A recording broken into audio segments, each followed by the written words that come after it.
Welcome back to Tickets to Travel, the business of travel experiences. I'm your host, Mario Bedoin, and this is a special one, folks. Episode 52. That's one episode per week for a full year. The perfect way to close out season one is with a fan travel story that checks all of the boxes: friendship, nostalgia, and one unforgettable show. Today, we're joined by Dorothy Cascerceri-Simone, a Greenwich, Connecticut mom, luxury travel writer, live auctioneer, content creator, and the host and executive producer of the podcast, That Greenwich Life. You may have seen her on red carpets, in People, In Touch, Life and Style magazine, or even on national TV talking celebrity news. MSN has even called her the powerhouse creator, and Greenwich Lifestyle magazine recently featured her as one of its women who lead. But today, she's not here as a media pro, but a fan. A fan of, who else? The Backstreet Boys. This summer, Dorothy rallied a group of Greenwich moms for 48 hours in Las Vegas to see opening night of the Backstreet Boys at the Sphere. From the group text about white outfits to blowouts in the Encore suite to a dinner at Delilah. And finally, the moment when the lights dimmed and the Millennium Tour 2.0 came alive. Dorothy takes us inside the kind of trip that shows exactly why live music and fan travel are so powerful. She'll also share what it felt like to be a passenger, not the planner for once, just Venmoing her way onto the trip, and how the Sphere experience left her feeling like she'd added 20 years to her life. You can find more of Dorothy's work on DorothyOnTV.com, and make sure to subscribe to her podcast, That Greenwich Life. And don't forget to follow us at Tix2TravelPod on Instagram, Facebook, Threads, and X. And connect with us on LinkedIn for more stories of how fans, tickets, and travel intersect. Because this is Tickets to Travel Fan Travel Stories, and it starts now.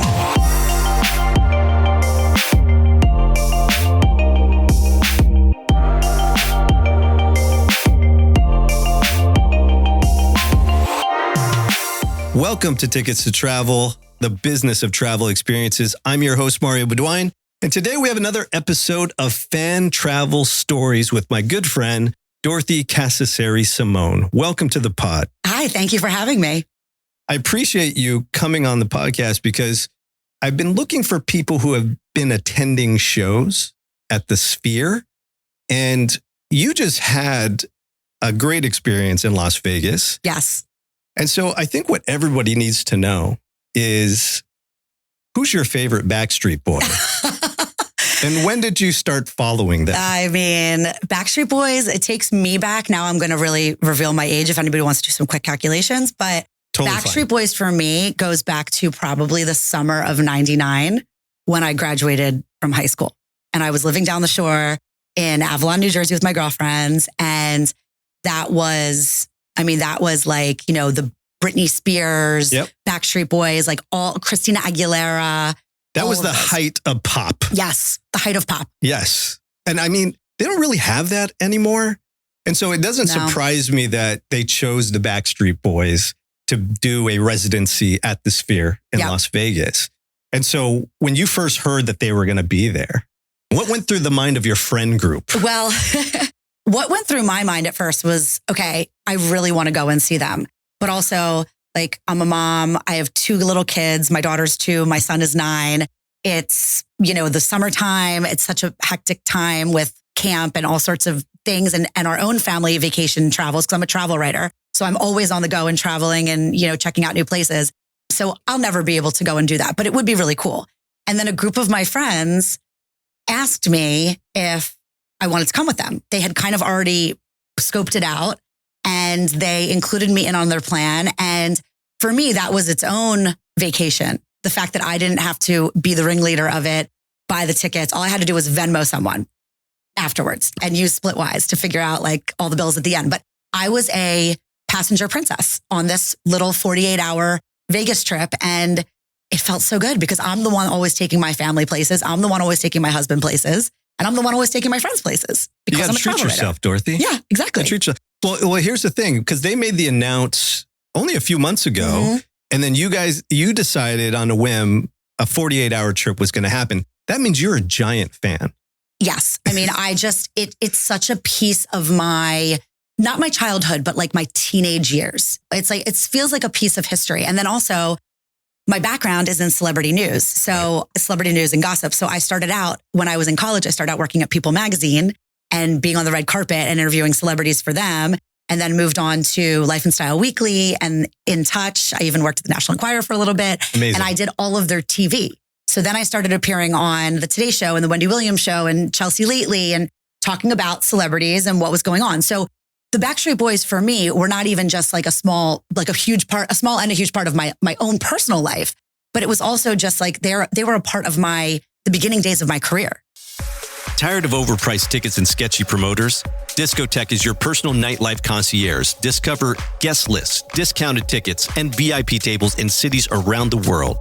Whether you're booking EDC in Vegas or a yacht party in Croatia, Discotheque gets you in with over 1.9 million downloads and real-time push alerts for the best deals. Save money, party smarter. Download Discotheque on iOS or Android today.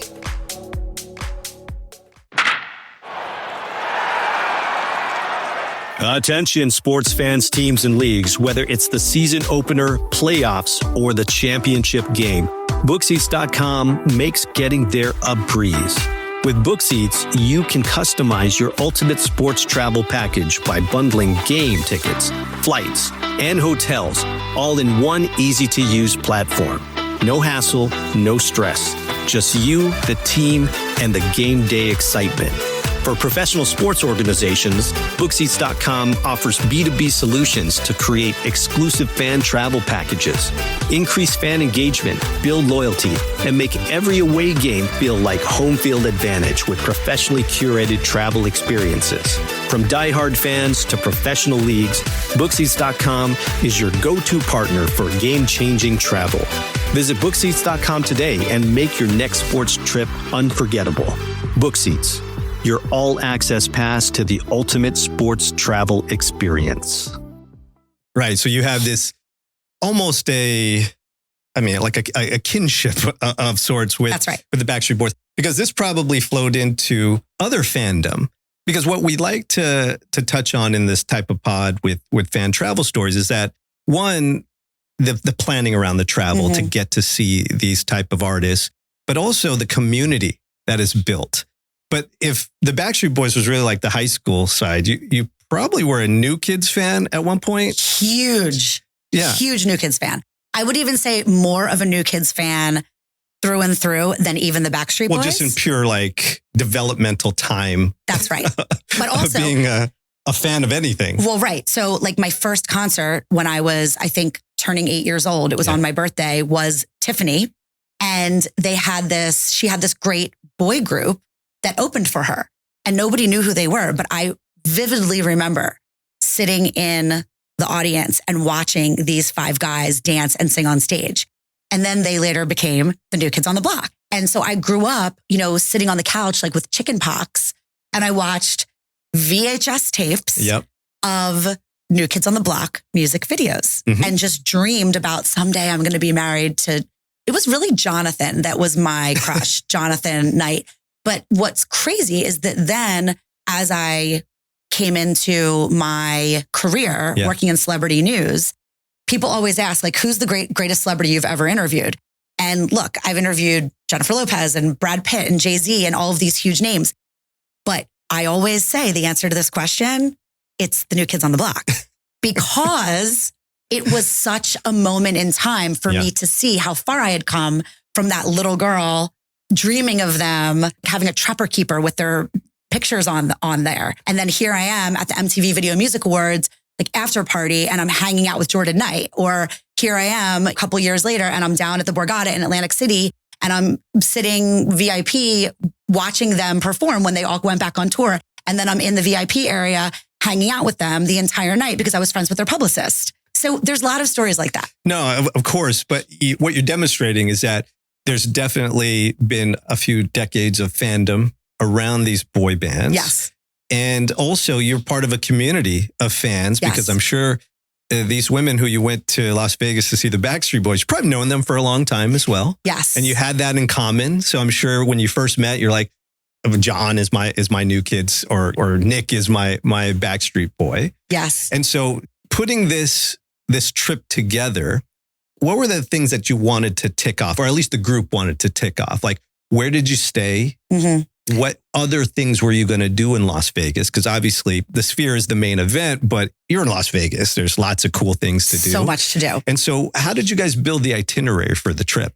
So basically, we were on a group text and everybody decided when they were going to go and when they were going to leave. So the concert, we went for the very first night, the opening night at the Sphere, which was incredible. So that was Friday, July, I forget the exact date, but the Friday night show. Okay. And so some people arrived on Wednesday, some people left on Saturday, some people arrived Thursday, left on Sunday. Like everybody kind of did what they needed to do around their spouses and their kids, because we left a lot of kids behind to make this trip happen. And so the girls all decided that they didn't want to do the package.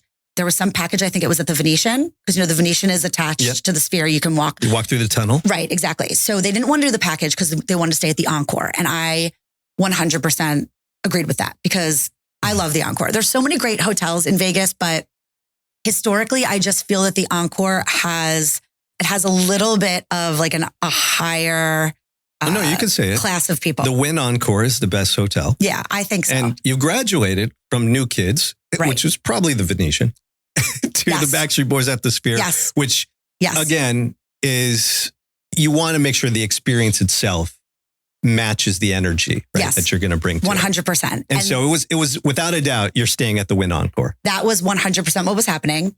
We went on, everybody kind of booked their rooms separately. Like I knew who I was going to room with. And, we're a group of moms. So it's a very organized, group. Moms rule the world. Moms do. Yes. I mean, and so everybody just kind of knew what they needed to do without needing somebody to hold their hand to do it. So booked our flights, booked our hotel.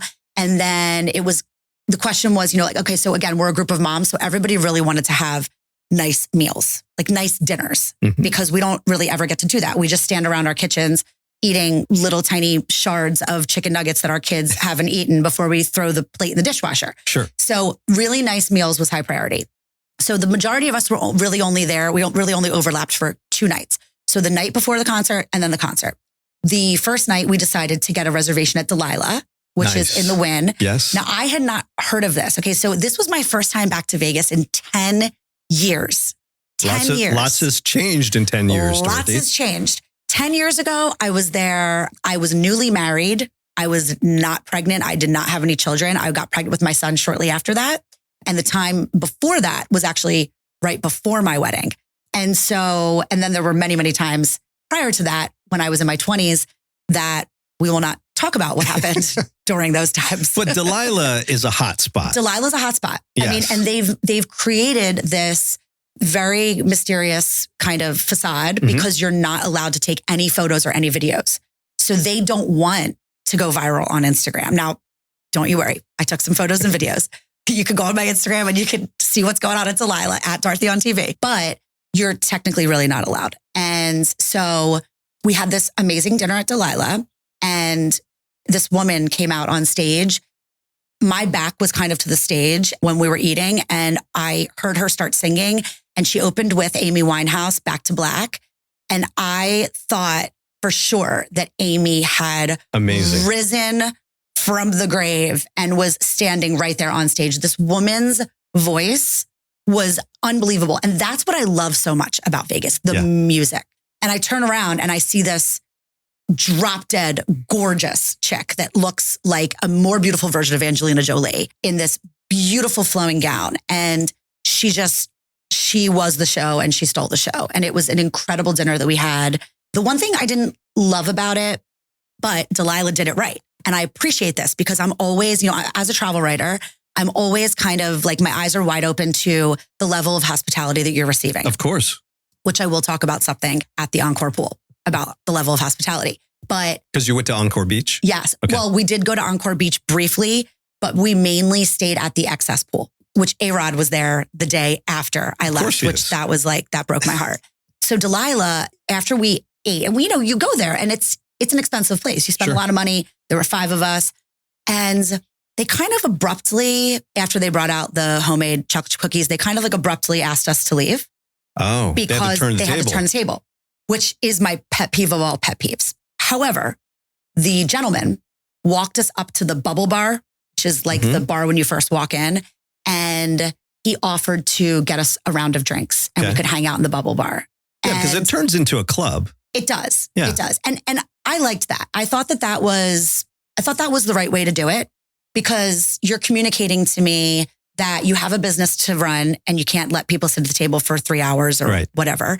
But you also care about your customers and you care about people who are spending their money here and enjoying themselves. And you don't want to leave a bad taste in their mouth when you ask them to leave. So also they cater to a certain clientele. The reason why they don't allow any of the cameras or videos because a lot of celebrities, a lot of important people, and they're trying to draw that type of crowd. Exactly. And so they treat everyone in this way. And so how was the experience once you got to the bubble bar? It was great. We got our round of drinks and we sat down and we hung out and it was incredible people watching. There was a woman there whose rear end made Kim Kardashian look like the flattest, most bored person you've ever seen. I've never seen anything like it in my life, but it's Vegas. Welcome to Las Vegas. That's the beauty of it. That's right. So we had some awesome people watching. We met some really nice people who we ended up then seeing later on at the Dueling Piano Bar. And we just enjoyed our drinks and we hung out and we left. So it was a great first night. We wandered over to the Dueling Piano Bar. We salivated over the one pianist who may or may not have been interested in ladies. And we had like the best time and literally got back to the room at 2:30 a.m., which if you're doing the math, I'm asking like your listeners to do a lot of math on this episode. This is like 5 a.m., 6 a.m. Yeah, it's like 5:30 a.m. Greenwich, Connecticut time. So it was a really, really fun first night. Do you gamble? I don't really gamble. Okay. The girls did. I sat, ordered a drink and hung out. The girls played a little bit of blackjack.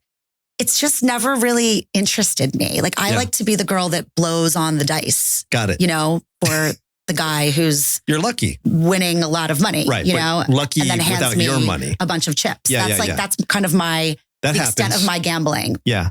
No, as someone who lived in Las Vegas, that happens quite a bit. There's a role for that position. Okay, so it is game day. It is Backstreet Boys at the Sphere opening night. What happens?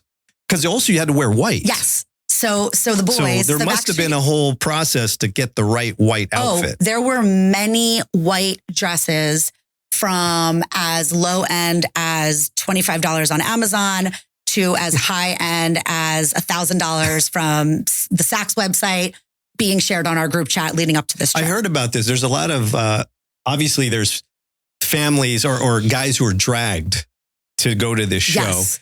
And a friend of mine said that there was a ton of guys where you see like the creases in their brand new Amazon white shirts. Yes, right? I'm sure. Yes. Because there's just so many people who are like, they don't own all white outfits. Yeah. Yes.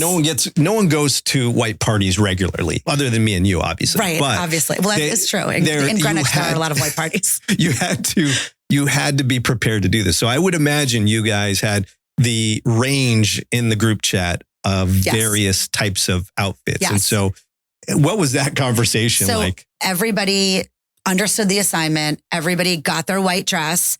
2 girls had white dresses that were a little similar, but not too similar to cause any big challenges or obstacles.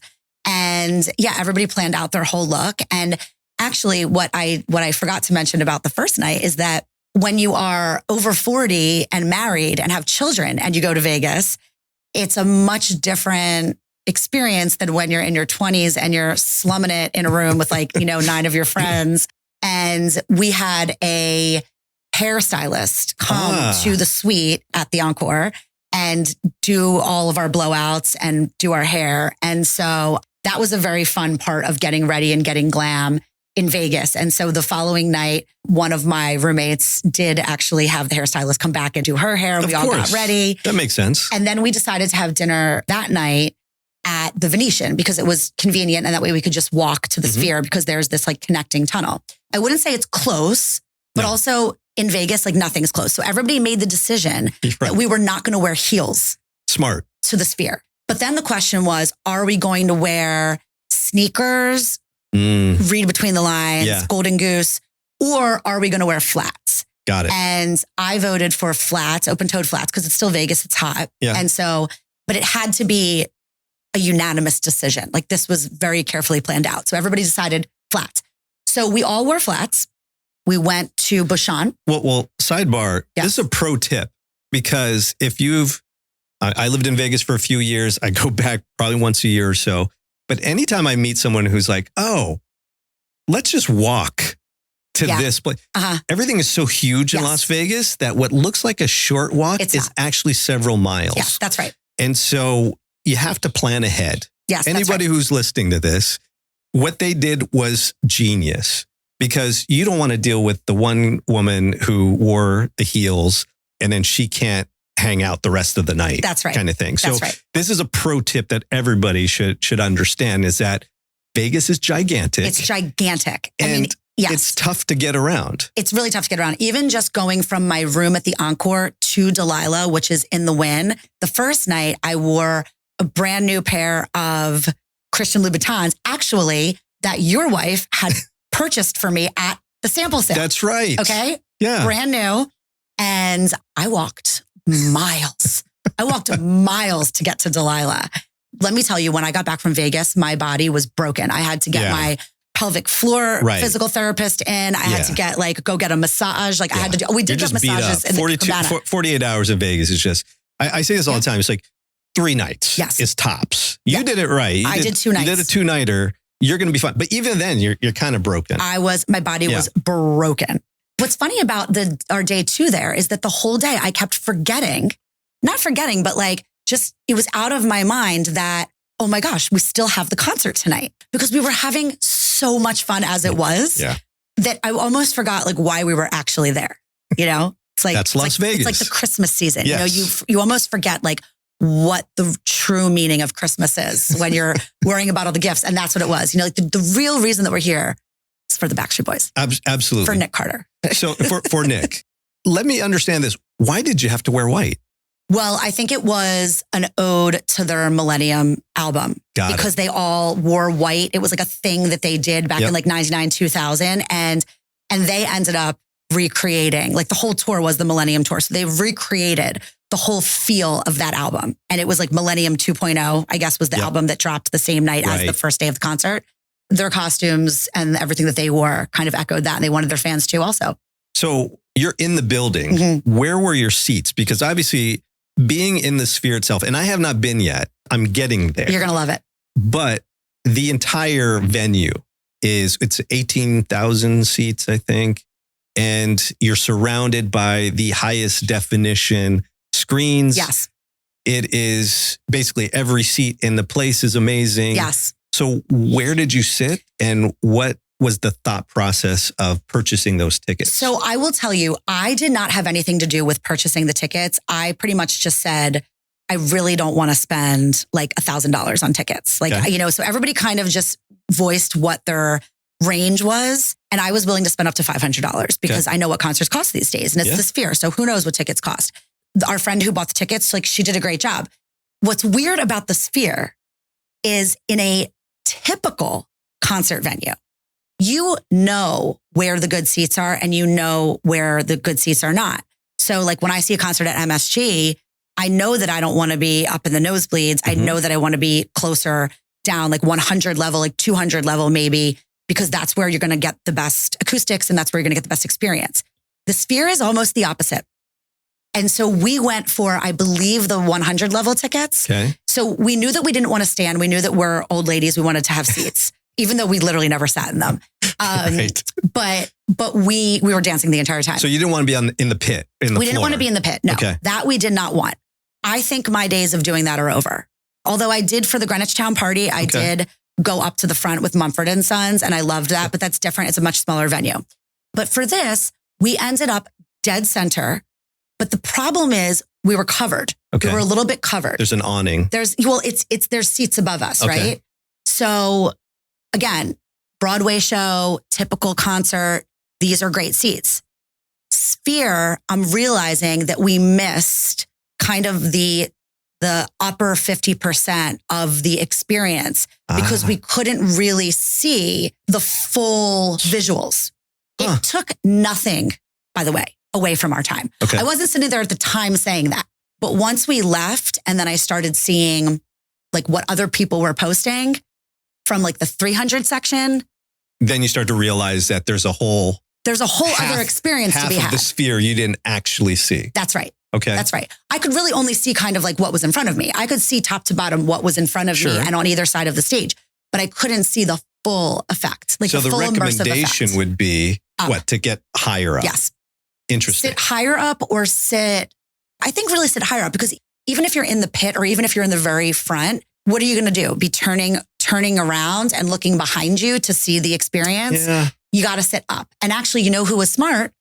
Lance Bass, because he was sitting just directly above us. Really? Yes. He was sitting directly above us. He probably has insider information. He has insider info. Yeah. And also, I'm hoping that he was there because he was scoping it out For the NSYNC residency, maybe. Because I will be there opening night for that as well. So, okay. So let's, unpack that for a second. This is a once in a lifetime opportunity. 100%. Opening night, Las Vegas, the Millennium 2.0 tour, the Backstreet Boys. But to your point, yes, the visuals or the hook at the Sphere. But what about just being close to Nick and Howie and the guys? Like you would have lost that a bit if you were sitting in Lance's seat. That's a good point. That is a good point. Because didn't you have a straight ahead view? I did. You did? Yeah. So I wasn't really like looking down on them. Although, spoiler alert, although there is social media and I posted on my Instagram too, there is one part of the show where the stage rises. Okay. It goes all the way up. So then the people in the upper level seats are basically at eye level with them. But that's only one part. It's only for one song. Yeah. So I guess but then they're also projecting a tight shot of them performing. Yes. All over the Sphere. Well, no, actually not the whole time. Interesting. So you don't get the same kind of screens that you would get at a typical venue. Because really what they're projecting for most of the concert is not the guys. It's all sorts of other graphics and things to match the song. Looking to upgrade your ticketing game? Tickstock is your all-access pass to smarter, faster ticket distribution. Say goodbye to clunky systems and hello to real-time inventory, streamlined operations, and global reach. All in one sleek platform. Whether you're a reseller, rights holder, or event pro, Tickstock connects you to the world. Tickstock.com, where tickets move smarter.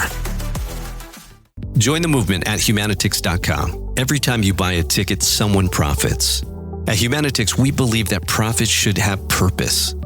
Our booking fees fund education, healthcare, and critical programs for those who need it most, not corporate bonuses. We're a nonprofit ticketing platform turning live events into global impact. So if you're hosting an event or just buying tickets, choose tickets for good, not greed. Join the movement at Humanitix.com. Got it. The visuals are so enthralling or so captivating that people, what you're describing is like you don't even remember because it's almost like a cathartic experience for most fans. Because one, you have them there in real life, but then these visuals, because it's in the Sphere, kind of take you to a different place. Like beyond. Beyond. So you're confirming that. I mean, it was all a dream. I felt like it went by so fast. And I was in such a trance when it was over. Like I was in such a high when it was over. By the way, like a high only from the concert. Like I had drinks, but I'm not talking about any other kind of high. Okay. For me personally, that's not my thing. But we ended up buying, when we got our drinks at the bar before we went in, they had these, for $3 extra, these insanely awesome souvenir cups. Okay. Which my husband's always like, if you bring one more souvenir cup home from a vacation. But this is a once in a lifetime event. Right. And it Shout was out to John. Right. Yeah. You got to make it happen. But it was, like, I think we got like Grey Goose and they had like the funniest cocktails. They had like the Hot Topic was one of them, an ode to the amazing store that we all used to hang out with in the mall. Yeah. One was the Y2K. They had a couple different really cool cocktails, but I think I just got maybe like Casamigos, with club soda or something. Okay. With my $3 Backstreet Boys souvenir cup. But I was in such a state of, I don't even know what, when the thing was over, ecstasy, do you want to call it, that I left the cup there. Yeah. I just walked right out with it. Yeah, I left it. Because all this tracks, I'm telling you, I've been doing some research, and it doesn't matter. It could be you two.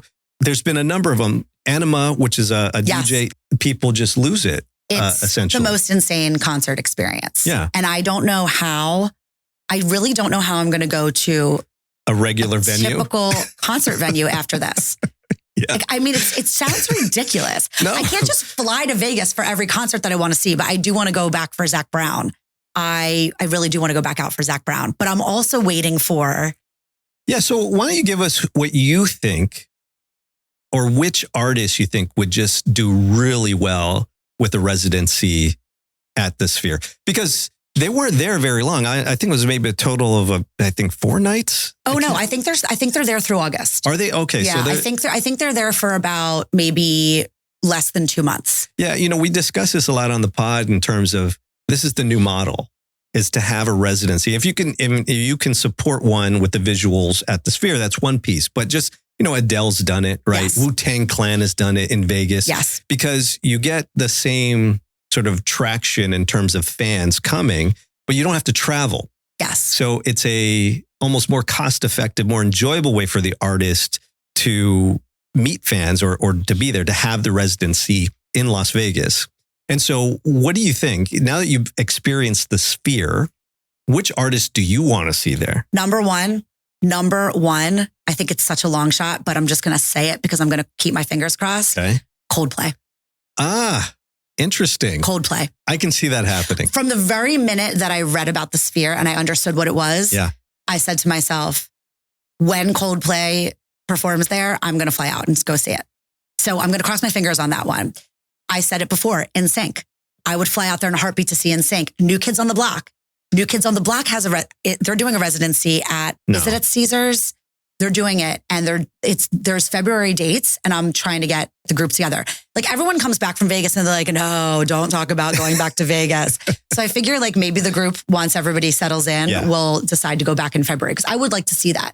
But also, do we fly all the way out to Vegas to see New Kids on the Block if it's not the Sphere? Well, there's plenty of other things to do, right? I know, but if it's not the Sphere, now we've seen a show at the Sphere. So have we been spoiled?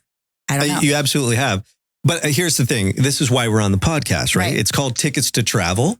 And it's really about the focus of the live event ticket driving it. So the question is, would you go to Vegas anyway if it wasn't the New Kids, or if you didn't have to purchase a live event ticket at this point in life?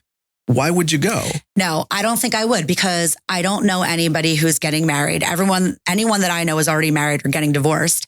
It's not really a kid destination. I'm trying to justify it for my kids. People think that, yes, it is. And people do plan trips to take their kids there. And I respect that. And I know that there's a million cool things to see there.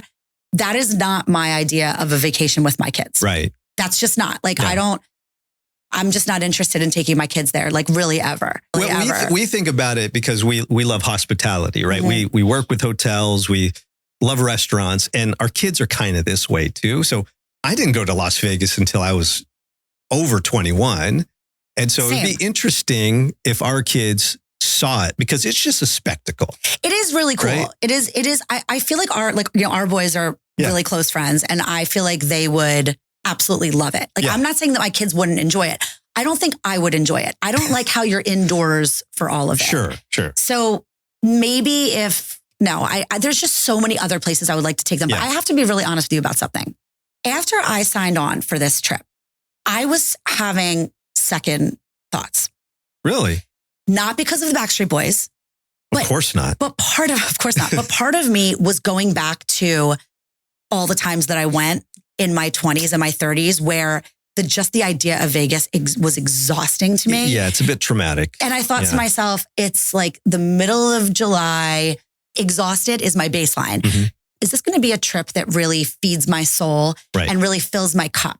Or am I going to come back a ragged, idiotic version of myself that needs 3 days to recover? Well, that's what you think back to.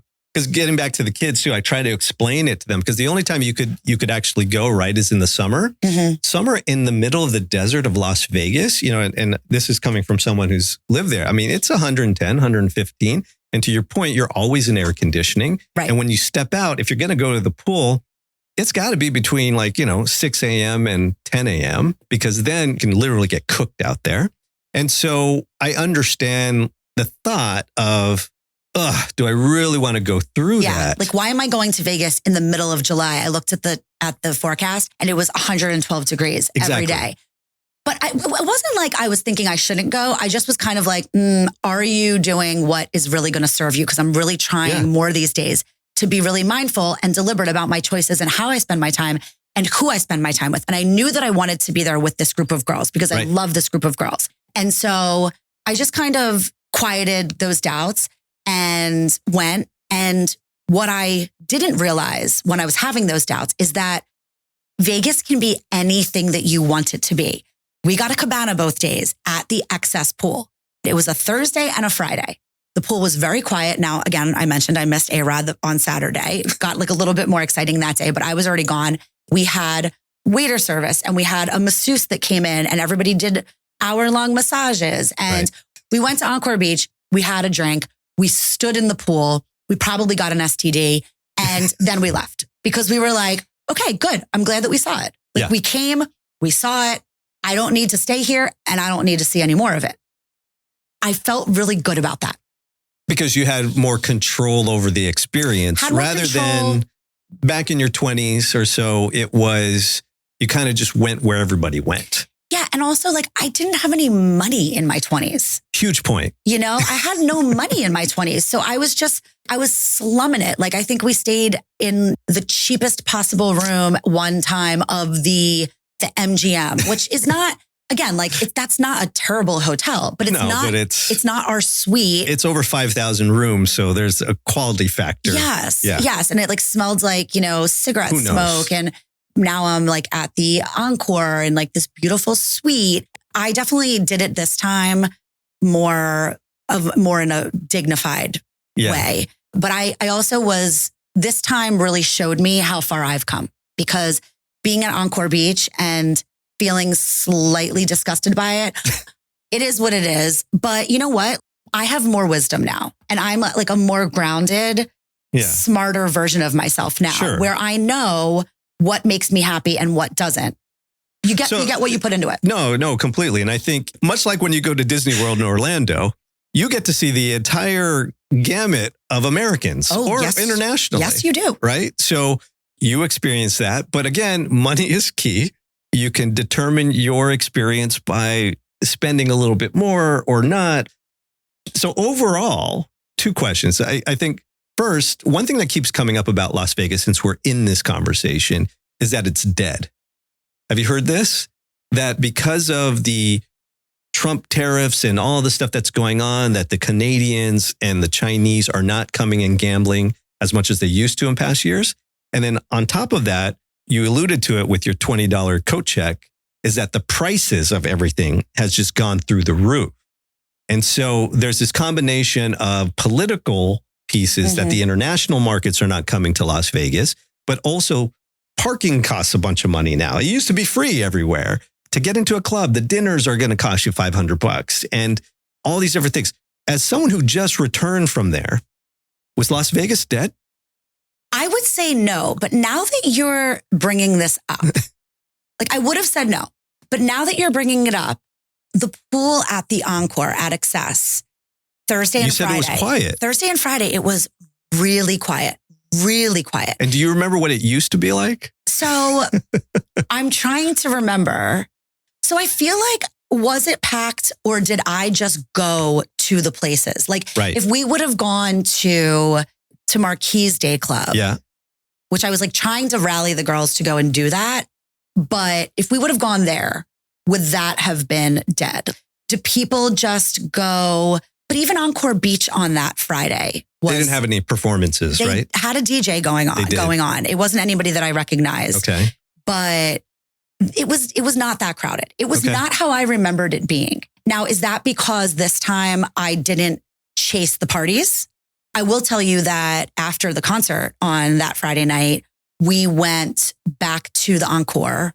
Obviously, like we're such Encore snobs. We ended up going to Excess. I don't know what things cost because I feel like still the one thread that remained throughout this trip is like, as a woman, I really don't feel like I paid for all that much. But we went to Excess and it was packed. I mean, it was packed. It was like 2 a.m. and you've never seen more people inside a place in your life. So I don't know. The tables did not seem very crowded to me when I was watching my friends gamble. The VIP rooms that you passed by, like the VIP poker rooms, all those tables were full anytime that I passed by them, any hour of the day. But I don't know. Maybe there is a case to be made for that. Well, also, again, you're at the Wynn Encore, and that is the most popular casino on the Strip. Had you walked across the street to Resorts World or even Fontainebleau, I don't know, did you get out to any other? I mean, you were only there 48 hours. Yeah, we only went to the Venetian, and I felt like the Venetian casino was very crowded. I felt probably because it was Backstreet Boys. I think so. I mean, I think overall where we went, the places that we went were crowded. It didn't feel quiet. There was also like a big NBA thing happening there. Oh, Summer League. Yeah, Summer League. Exactly. So there was like a big NBA thing happening, and everywhere I looked, there were like gigantically tall men that I like had no idea who they were. Yeah. But I would say it was probably like a mix, crowded in some areas and not in others. So again, it's the events that sort of drive the people. And so to your earlier point, because of your experience, you didn't notice any drop off in Las Vegas at all. I don't think so. Yeah. I would say just the daytime. Got it. But also, when have I ever been to Vegas in the past and gone to just some obscure, typical hotel pool? Yeah. No. In Vegas in the past, I literally wake up, get my dress on, my bikini. Yeah, there's a mission. Go to the pool party. Yes. Like you're at the pool party and that place is packed. All the times that I've gone because I have been VIP with something, right? Like the Marquee guys, I used to like be really close with them back in the day. Right. I used to write for Vegas Magazine, and I wrote the cover story with Rebecca Romaine on it many years ago when Rehab at the Hard Rock was still a thing. And so they invited me to come out for their big cover launch party and hung out with Rebecca Romaine. I interviewed her over the phone initially and then wrote the article. Your experience is going to be a lot different than most because even that was a while ago, you still sort of understand how to maneuver Vegas. I've never gone to Vegas as just a typical person. Understood. A Vegas place. And so 48 hours in Vegas. Yeah. Backstreet Boys, 4 really good friends of yours. Yeah. There were 10 of us. There were 10 of you total. Yeah. I didn't know some of the girls initially because they were another friends from college. Part of the network. Yes. But then when we all came together for the show, there were 10 of us. Obviously, you guys were on the same vibe, same frequency kind of thing. So how would you rate it overall? 12 out of 10. 12 out of 10. 12 out of 10. It added 20 years to my life. Anytime that I went to Vegas prior, all the bad decisions that I made, all the lack of sleep, all of it, I was always there for way too long. 3 nights, too long. Right. All of those times I would come home and I felt like I had died 5 deaths. I needed so much rehab and so much hydration and so much therapy. And this time when I came home, I felt like a new, more sparkly, glittery, energized version of myself since this trip. Even just talking about it just makes me so happy because I'm a wiser person now. I still had fun. I still stayed out until like 3 a.m, which is like 6 a.m. at home. I went to bed when my kids were waking up back in Connecticut, but there was something about it that made me so grateful for where I am in my life. And that you were in control. Because maybe previously you weren't so much in control, and that's why you were reeling. Out of control. I wasn't so much like not in control. I was completely out of control in my 20s and even my 30s. And this is indicative of lots of people who go to Las Vegas. That's right. Trust me. That's right. I think this time around, I had no idea that this trip was going to be such a spiritual experience for me. I had no idea that it was going to fill my heart and align so perfectly with my energy, but it was spiritual. And I think it was that way because back then, that person, I don't think she knew the things that she knows now. I think she was living a lot of life on autopilot, making bad decisions and being so wild and reckless and just doing insane things thinking that that was going to lead her to a place of fulfillment and happiness. And I think this version knows better now. That's a mic drop. It's the truth. Sidebar, putting on your travel writer hat. Yes. Any tips, tricks for a trip to Las Vegas or the Sphere to wrap this up? So number one, 100% wear flats. Do not wear heels to the Sphere. Yep. Leave really early. Give yourself so much time to walk over there and to get in there and to look around. If you want to buy merch, do not buy it on the floor where you enter. Take the escalators all the way up.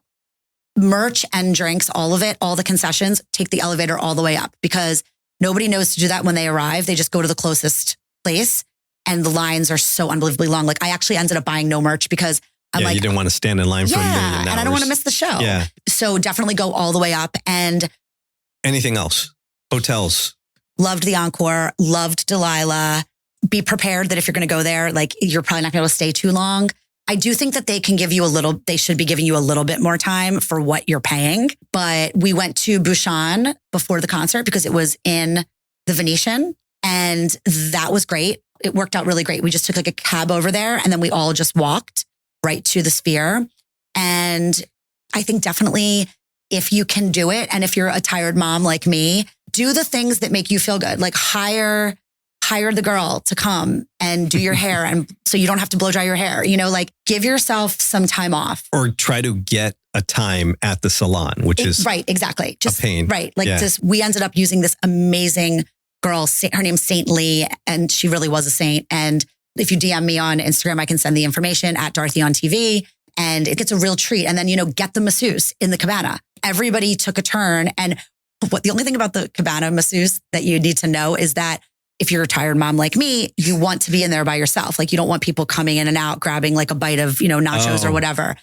But they can't close the curtain. They're not allowed to. Interesting. Yeah. Too many things have gone on there, I guess. Makes sense. It makes sense. Gotta feel safe. Yeah. But it's just not private. Yeah. What you're saying. But it didn't matter. It was still very quiet and it was very fun. And also, like, the spot itself at the Encore is unbelievable. So if you have time, check that out. Request a room with a view of the Sphere if you're going, because that makes the whole trip. Perfect ending. Thank you so much for being on Tickets to Travel, Dorothy. Thank you for having me. We'll see you on the next one. Thank you.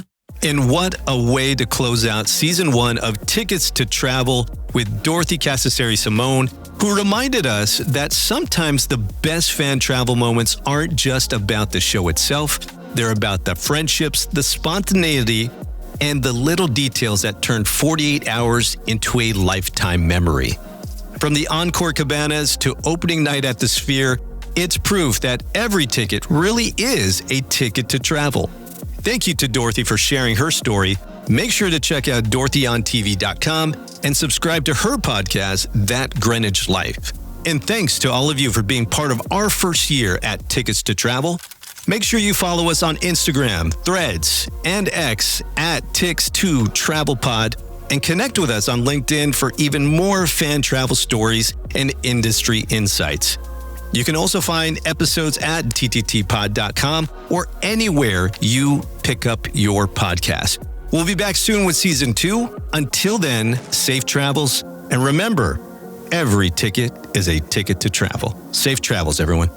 Scrolling is listening. Your brand needs standout audio for social media, and Expo Travel Media makes it happen.